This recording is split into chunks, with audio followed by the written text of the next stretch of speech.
Halo semua, pada kesempatan ini saya akan menjelaskan mengenai video saya yang sebelumnya, yaitu CRUD Laravel 8.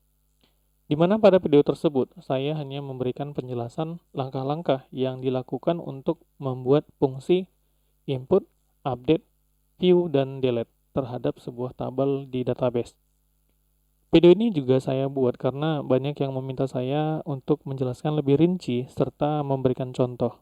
CRUD Laravel 8 ini akan saya bagi menjadi 8 bagian, yaitu input, update, delete, dan view dengan menggunakan query builder, dan input, update, delete, dan view dengan menggunakan Eloquent.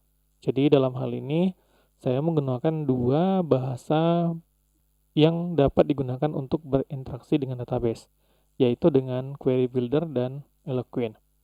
Mungkin Anda bertanya mengapa harus dibuat dua? Ya, karena dari kedua bahasa tersebut ini umum digunakan untuk berinteraksi dengan database dan sekaligus juga agar Anda bisa memahami bagaimana penggunaan Eloquent dan penggunaan query builder. Oke, langsung saja kita mulai. Untuk mempersingkat waktu, maka pada video kali ini saya telah membuat project Laravel yang telah saya buat manajemen template-nya. Jadi bagi Anda yang baru mengikuti video saya, sebaiknya ikuti dulu tahapan di video saya yang sebelumnya dengan judul manajemen template dan root view dan controller. Ya, jadi ada dua video yang harus Anda pelajari terlebih dahulu. Oke, pada project ini saya telah membuatkan menu barang dengan submenu input barang dan daftar barang. Ya, kemudian kita akan coba kembali membuka template yang kita gunakan untuk membuat project ini.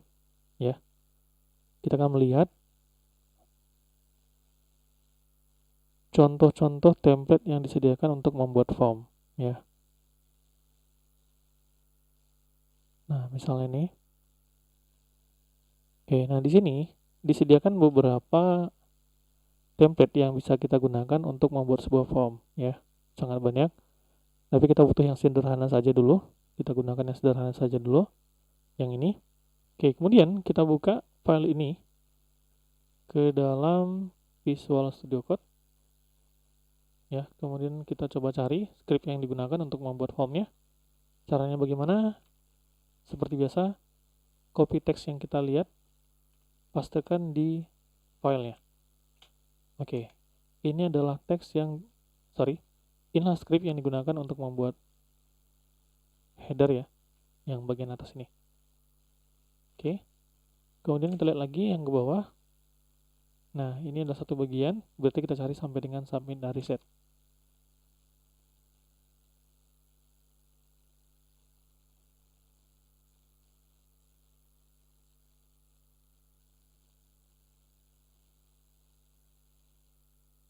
Oke, ini dia. Ya, ini kita copy semua. Pelan-pelan. Oke, ini dia. Kita copy, kemudian kita buatkan file baru di view, di folder resource-nya.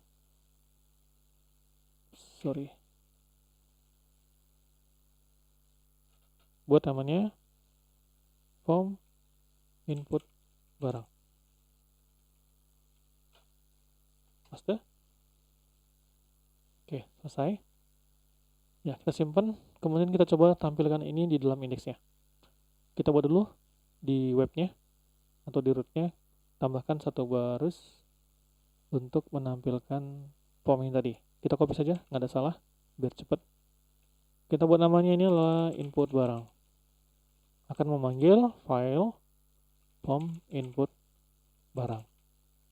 Oke, seharusnya sudah tampil. Kita coba. Oke, sudah jalan. PHP artisannya, kemudian kita cek.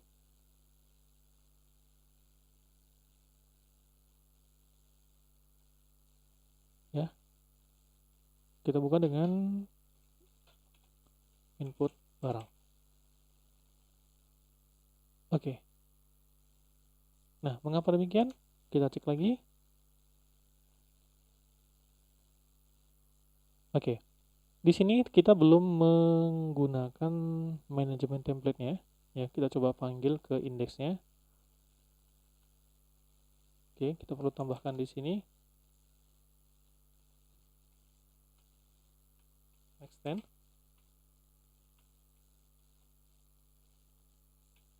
index.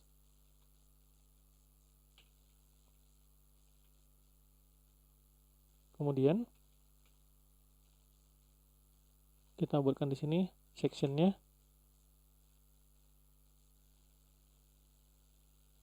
content.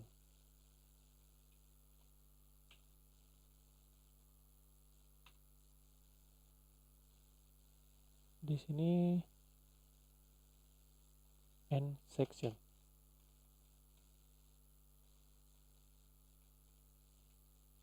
Oke, kita refresh. Oke, sudah sesuai. Oke, jadi Anda harus ingat bahwa penamaan session di sini harus sama dengan yang di index.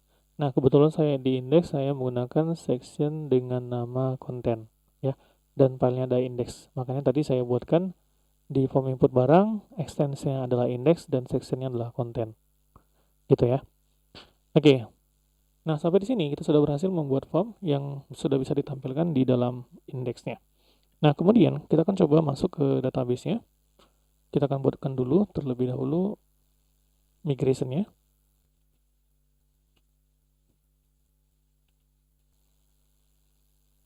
Oke, kita buka.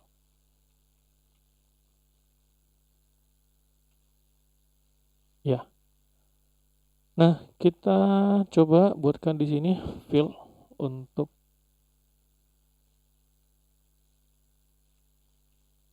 barang ya. Berarti itu menggunakan string.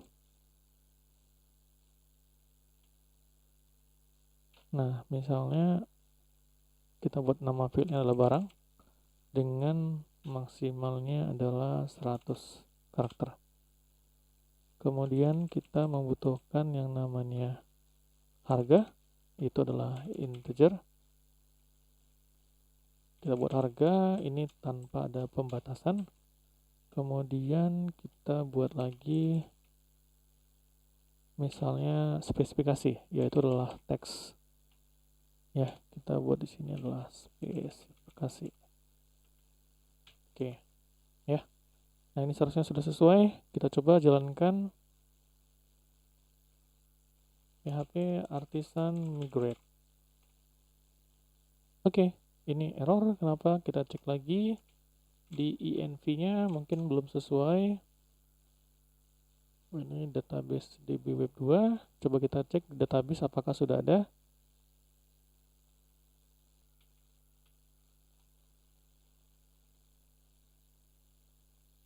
Oke, belum ada. Kita buatkan database baru di sini. DB Web 2. Oke. Nah, kemudian kita coba lagi kembali ke Visual Studio Code-nya.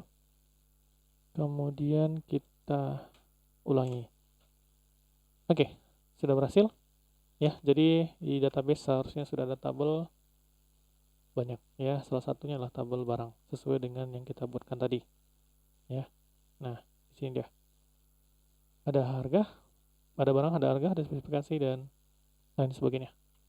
Oke. Kemudian kita buatkan controllernya. Oke. Nah, kita buatkan sebuah fungsi di sini. Oke, ini akan memanggil sebuah form. Kalau tadi kita kan langsung dari rootnya langsung mengarah ke filenya. Namun ini karena kita sudah berhubung database, maka kita harus melalui dari controller. Ya. Jadi kita di sini panggil return view form input barang. Oke ya. Kita coba tes. Kita rubah ini ya. Ini akan memanggil, coba kita copy saja biar cepat. Biar nggak salah ya. Kemudian barang controller. Titik 2 kelas dengan nama function tadi adalah input.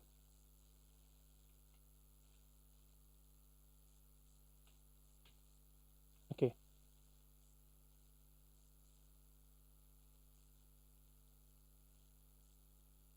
Oke, ini hapus. Oke. Oke. Sesuai ya. Masih sama yang sebelumnya. Selanjutnya kita akan sesuaikan field yang ada di form ini dengan field yang ada di dalam tabel barang kita. Nah, kita kembali rubah di bagian form input barang. Kita coba seleksi mana yang kita perlu ambil. Oke. Caranya gampang ya. Tinggal kita collapse aja. Ini misalnya nih. Misalnya di sini ada text field. Nah, ini dia text fieldnya. Nah, ini kan terlihat nih, mana bukanya, mana tutupnya. Ini satu buka, satu tutup. Terbalik ya, ini buka, ini tutup. Nah, ini juga sama, berarti ini satu bagian. Ya, satu bagian ini untuk satu bagian ini. Nah, berarti ini kita hapus aja dulu semua, sampai dengan di tombolnya. Ya, ini berarti tombolnya. Kita hapus aja ini semua, kemudian kita refresh. Kalau salah diulangi ya, harus di Ctrl Z lagi. Oke, kemudian ini kita coba copy lagi. Ya. Oke. Ini kita buat jadinya tadi adalah barang.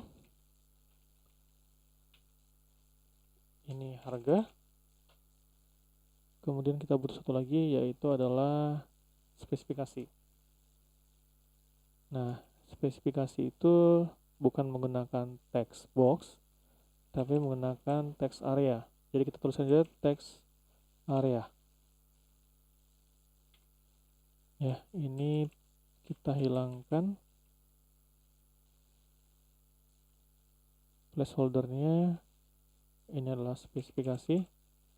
Ya, ini juga semua harus disesuaikan. Harga barang.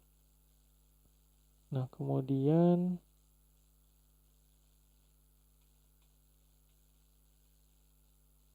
text area. Oke, kita coba cek lagi. Oke. Ini kita cek lagi name-nya sudah sesuai atau belum? Belum ya. Kita coba tambahkan satu lagi. Name. Kita bedakan saja biar nanti tahu bedanya mana name mana field ya. Saya buat X barang. Name. Saya buat X harga. Dan ini name X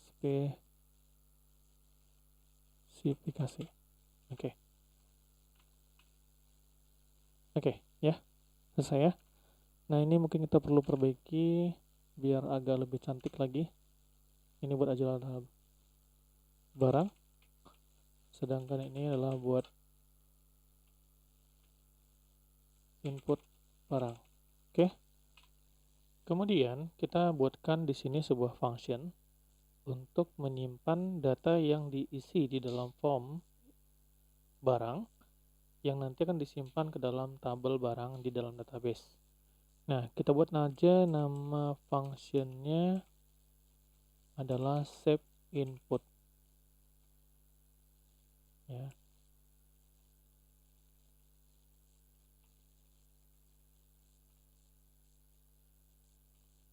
Oke.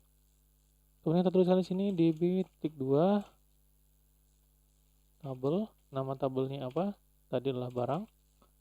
Kemudian insert. Ya, diikuti dengan nama field yang kita gunakan di dalam tabelnya, yaitu tadi adalah barang, nama fieldnya, kemudian request, diikuti dengan name yang kita gunakan di fieldnya, yaitu yang ini. Ya, ini sama persis ya. X barang. Oke, kita copy saja. Ini adalah X harga. harga, spesifikasi, dan ekspesifikasi. Oke. Nah, kemudian setelah nanti data ini disimpan dalam database, halaman akan diarahkan kemana? Nah, karena di sini belum ada halaman untuk menampilkan data yang ada di dalam tabel barang, maka ini sementara saya arahkan saja dulu ke indeks, ya. Jadi return redirect ke indeks, gitu ya. Ini hanya sementara saja. Oke, kita cek lagi di formnya apakah sudah mengarah. Ini belum ya, jadi ini perlu kita tambahkan actionnya agar nanti mengarah datanya ke function simpan input atau save input. Ya, di sini. Oke, ini dia. Action. Ya, kita baca namanya di sini adalah save input barang dengan metode adalah post, ya. Nah, kita coba buatkan link ini di rootnya. Ini pakai metodenya adalah post, tadi sesuai yang tadi ya. Kemudian ini adalah tadi save input barang. Nah, ini akan memanggil function yang di sini tadi, yaitu save input. Ya, jangan terbalik-balik ya. Oke. Oke, seharusnya sudah. Kita cek lagi. Metodenya sudah, actionnya sudah. Oke. Nah, ingat ya, bahwa dalam Laravel itu akan ada selalu pengecekan token terhadap input ke dalam database-nya. Nah, jadi kita perlu membuatkan di sini tokennya ya. Jadi cara mudahnya gini aja, add csrf gitu aja ya. Maka ini nanti akan dianggap sebagai pengamanan dari form ini ya. Nah, kemudian kita lihat lagi di controllernya. Oke, karena kita menggunakan ini adalah menggunakan query builder, maka kita harus menggunakan library-nya dari query builder. Coba saya cek dulu di sini. Oke, nanti kamu cari aja di sini ya, di query builder. Kemudian nanti cari library yang digunakan. Dari contohnya itu ada ini. Ya, kita copy, pastekan di sini. Oke. Nah, kita coba.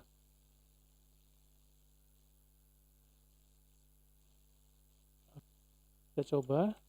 Ini adalah tadi input barang. Kita isi datanya, misalnya laptop, harganya misalnya 3 juta. Kemudian spesifikasinya ini misalnya Intel Celeron. Kemudian RAM-nya misalnya 3 GB, SSD 250 GB. Misalnya itu saja ya sebagai contoh. Kemudian kita submit. Oke, ini sudah pergi langsung ke indeks, berarti artinya data itu sudah berhasil disimpan ke dalam tabel barang. Kita cek ya. Kita coba cek di sini. Oke, sudah masuk. Ya. Oke, sudah ada namanya, harganya, dan spesifikasinya sesuai dengan yang kita import di dalam form input barang. Oke. Oke, sampai di sini kita sudah berhasil input data dengan menggunakan bahasa query builder. Oke, sampai jumpa di video berikutnya.